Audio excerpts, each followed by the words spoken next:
like if we compare the Indian infrastructural strength to other countries who are much more or much better infrastructurally built, say the US, or say for as a matter of fact Dubai, right?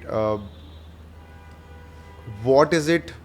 I mean, एक तो economical strength है, how the economy is doing essentially, but how much time do you think India is going to take to sort of overpower the other nations in terms of infrastructural strength? Because it all boils down, like you mentioned, every consumer will need a house. There are so many people in the country, and so many people will want a house, irrespective of the size, structure, whatever. But they would need a house, right? Uh, and this will not go out of fashion. This will not go out of trend, if so to speak. Correct. Right?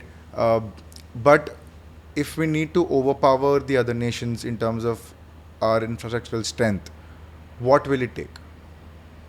What are we lacking in, according to you? यार हम बहुत चीज़ें, you and I sitting in tier 1 cities, Yeah.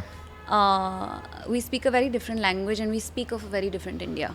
Right. The real India is not Delhi, Bombay, Bangalore. Of course.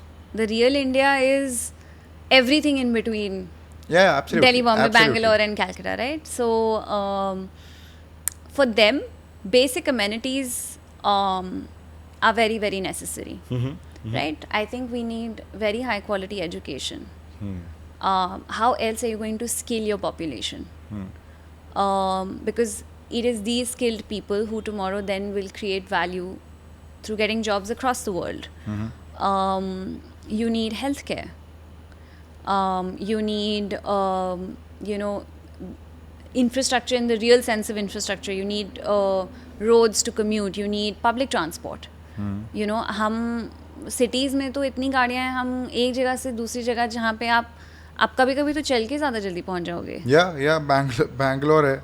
हाँ. Bangalore मतलब even Bombay, I think. तो आपको public transport चाहिए, आपको वो सारी सुविधाएं चाहिए दैट इनेबल समवन कि वो एक नौकरी पे जाके अपना रेंट पे कर सके या अपना EMI दे सके. ये तो सारा कुछ ही हमें चाहिए, पर अभी हम उसमें, जो मैंने बोला, जो इंडिया इन शहरों के बीच में है, अभी यहाँ पे तो हमारे पास नहीं है ये सुविधाएं. मतलब आप हरियाणा में ही जाओगे ना, तो वाकई गुड़गांव के बियॉन्ड का हरियाणा बहुत अलग है, नोएडा के बियॉन्ड का यूपी बहुत अलग है. तो वहाँ पे तो अभी हमें बहुत सारी बेसिक चीज़ें चाहिए. काफ़ी कुछ बदला है, आई हैव टू से, पिछले कुछ सालों में, बट अभी लगेंगे.